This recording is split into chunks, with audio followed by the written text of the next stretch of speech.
Signal બંધ ત્યાં સુધી બરફનો થોડો ઓ બાપ રે. વ્લોગ ચાલુ કરીએ એના પહેલાં એક જાણવા જેવી વાત. તમને ખબર છે આ તુલસીદાસ જેને રામચરિતમાનસ લખી એમને આ કેવી રીતે લખી હતી તમે જાણીને એકદમ અચરજ લાગશે. તુલસીદાસ જે હતા એ એમની પત્નીને મળવા જતા હતા. એમની પત્ની ગઈ હતી એમના પિયરમાં, તો તુલસીદાસને બહુ ઈચ્છા થઈ મળવાની, કામ ઉત્તેજના જાગી કે એવું કંઈ, તો એ ગયા ત્યાં સુધી મળવા માટે. એટલી કામ ઉર્જા પ્રબળ હતી એમનામાં કે જે ચડવાનું આવે ને બધાને વચ્ચે ત્યાં તો જાય નહીં, કેમ કે કામ વાસણે એટલી ચડી તો દરવાજો કખડાઈને એમ જાય તો ના સારું લાગે. તો પાછળ થઈને એમને ઉપર થઈને ચડવાનું નક્કી કર્યું. ત્યાં જે વસ્તુ પકડીને ચડ્યા ઉપર જઈને એમની પત્ની એમ બહાર જઈને જોયે ને તો એ વસ્તુ સાપ હતી એમ. તો કે આ સાપને પકડીને તમે ઉપર આવીને ચડી ગયા, આટલું બધું મારામાં મોહ કે પ્રેમ રાખો છો, આમાંથી કંઈક થોડુંક બી રામ ઉપર હોત તો તરી ગયા હોત તમે એમ. તો ત્યારથી તુલસીદાસનું જીવન બદલાઈ ગયું અને એમને એક રામચરિત માનસ લખી દીધી આખી. વાલ્મીકી રામાયણ છે એમનું બી બહુ જ મસ્ત છે, ક્યારેક તમને કહીશ. આજે આ રામચરિત માનસનું કીધું. હવે ચાલુ કરીએ આપણે આજનો બ્લોગ. તો અત્યારે આપણે દૂધ પતી ગયું છે તો દૂધ લેવા જઈએ છીએ. અને દૂધ કયું ગાય ભેંસનું નહીં, એ જે આલમંડ મિલ્ક કહેવાય, જે બદામનું દૂધ હોય એ. અમુક સોયા મિલ્ક બી પીવે, અમુક કોકોનટ મિલ્ક બી પીવે. જેને ગાય ભેંસમાં હિંસા ના કરવી હોય, એને અહિંસા વાળું મતલબ જે જોતું હોય કે ભાઈ ચા વગર ચાલતું નથી અને દૂધ એ ના પીવે, કેમ કે ગાયો ભેંસો એ આપણે જે દૂધ પીએ છીએ એ પછી કતલમાં જાય, તો એના માટે આલમંડ મિલ્ક છે. તો હું અત્યારે આલમંડ મિલ્ક લેવા જાઉં છું. જો આ સ્નો ચાલુ છે ને, બધી ગાડીઓ ફટાફટ બધા દેડકા ઘરે જતા રહેશે, કેમ કે બહુ બધો સ્નો પડવાનો હોય ત્યારે બધા ફટાફટ બંધ કરીને ઘરે જતા રહે. આ એરિયો કદાચ વીગન હશે. હા, જો અહીં લખ્યું વીગન અને આલમંડ મિલ્ક. જો લાઈન નીકળ્યા અને જબરજસ્ત સ્નો ચાલુ થઈ ગયો.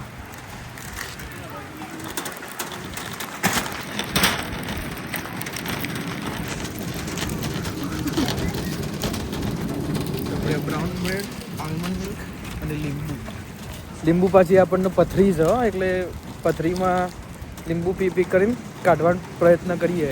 એનો એક અનુભવ છે હોસ્પિટલમાં, આમ પથરી ઉપડી હતી કેવી રીતે ગયો હતો ને, એ ફરી ક્યારેક કહીશ. અત્યારે સ્નોમાં જઈએ છીએ ઘરે. કોઈક માણસ અડધો કલાક પહેલાં ગયું હશે ને, એને બરાબર સરપ્રાઈઝ મળવાનું હોય કે સ્નો સાફ કરો ગાડીમાં આખો. સિગ્નલ બંધ ત્યાં સુધી બરફનો થોડો ઓ બાપ રે.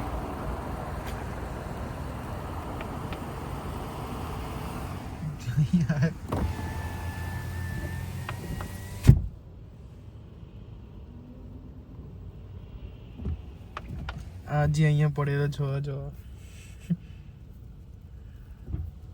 આ જો આ હાઈવેનો હાલ છે કે અત્યારે બરફને ભરાવા માંડ્યો છે. આ હાઈવેના રસ્તા બહુ જ બધું, જ્યારે બરફ ભેગો થઈ જશે ત્યારે ગાડી આવશે એક બરફ ક્લીન કરવાવાળી, અને પાછળ સોલ્ટ નાખતી જાય. સોલ્ટ એટલે મીઠું જે આપણે ખાવાવાળું એ નહીં, પણ એ ટાઈપનું બીજું સોલ્ટ આવે કે જે બરફ જે પડે ને એ રોડ ઉપર એ ઓગળી જાય. અને ગાડી સતત જા કરે એટલે રોડ ગરમ રહે, એટલે સંભાવના બહુ ઓછી છે કે રોડ ઉપરની વચ્ચોવચ્ચ બરફ ભેગો થઈ જાય. મોટાભાગે બરફ તમને સાઈડમાં જ જોવા મળતો હશે. અત્યારે રોડ એકદમ ક્લિયર છે. જો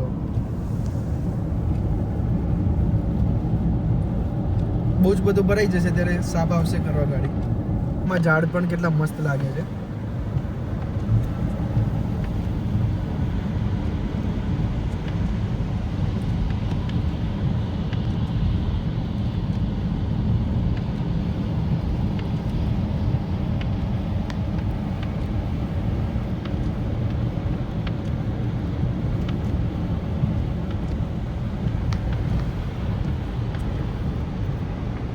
અચાનક બ્રેક ના મરાયો, અચાનક બ્રેક મારીને કરી દઈને આ પાછળ ઠોકાઈ જાય.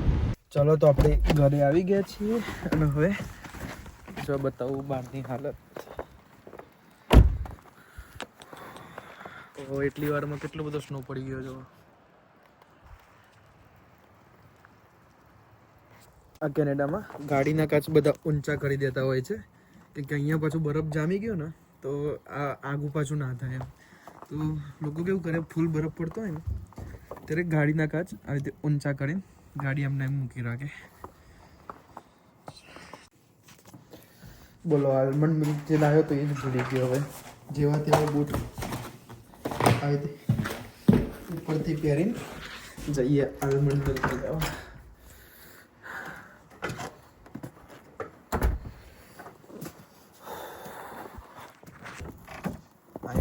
બિચારું આલમંડ મિલ્ક તો લાવી દીધું, પણ સવારે ચા પીધી હતી મેં, તો અત્યારે ભયંકર એસિડિટી જેવું થાય. તો અત્યારે મેં કીધું બરફમાં જ્યુસ પીને વાતો કરીએ. ચાલો જ્યુસ કાઢીએ. હલાવવો પડે પાછો આનો.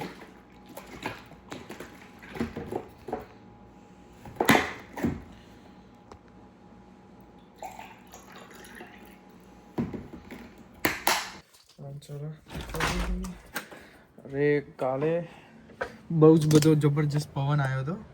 શિખર 85 કિલોમીટર પર અવરની સ્પીડે. ત્યાં ખુરશી બધી આમ ફેંકાઈ ગઈ. પાછી હવાની ફેંકાઈ છે. ખુરશીઓ નીચે પડી ગઈ. બાકી જબરજસ્ત.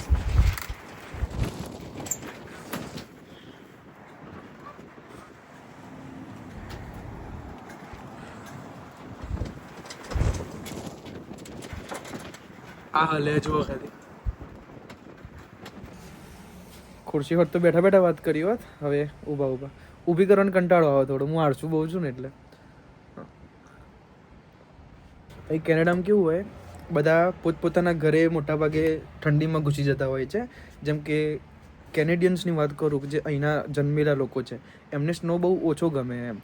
સ્નો દરવાજો બંધ કરી દઉં, નહીં તો ઘરમાં પાછું હીટર હોય એટલે ગરમી રહે. દરવાજો ખુલ્લો રાખ્યો એટલે અંદર બરફ થઈ જાય ભાઈ. હવે અહીંના લોકોમાં જે છોકરાઓ હોય, નાના જન્મ્યા હોય, એમને તો થોડાક મોટા થાય એટલે રમવાની બહુ જ મજા આવે સ્નોની અંદર.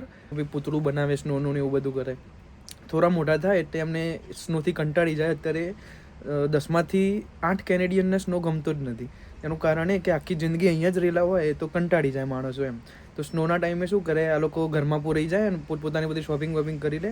હવે સ્નો બી મેં વિચાર્યું હતું કે વિદેશોમાં કેવું હોય, 6 મહિના પડતો હોય ને 6 મહિના ના પડતો હોય સ્નો, એવું હોય. પણ એવું અહીં નથી.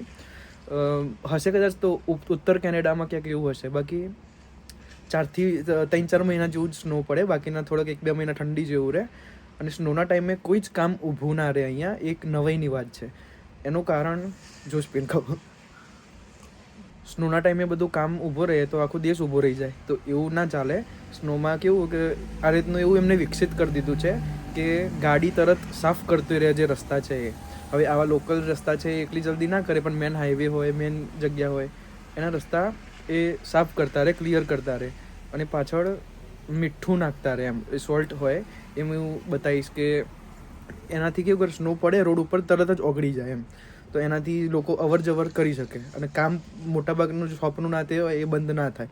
રાત્રે જલ્દી બંધ થઈ જાય સ્ટોર બધા. પણ એક વસ્તુ અત્યારે જો પેલા ભાઈ સ્નો સાફ કરે છે એ બતાવું.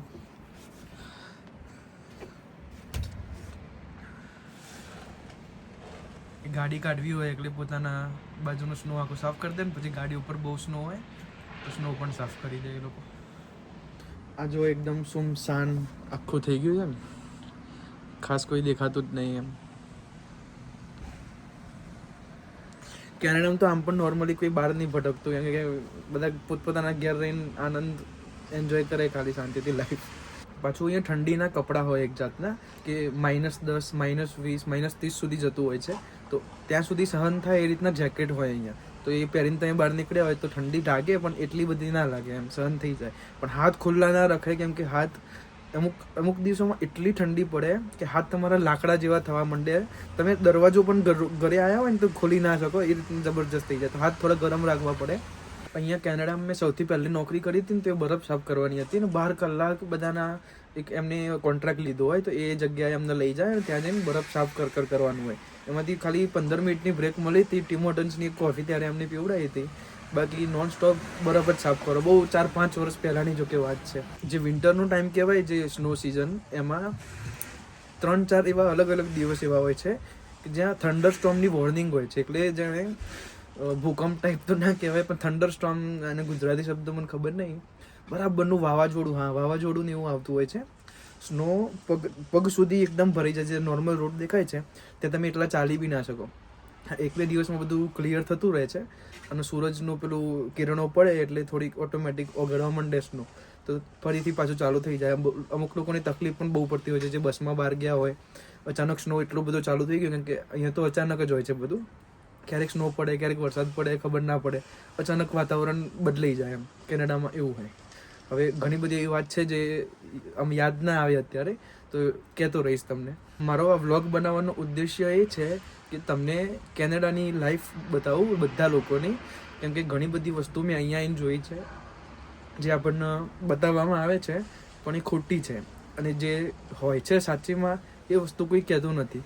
તો વ્લોગની શરૂઆત મેં એટલા માટે જ કરી છે કારણ કે તમને અહીંનું જે તથ્ય જે છે, જેમ મને યાદ આવે, જે અનુભવ થયા હોય એ બધું હું તમને કહેતો રહું.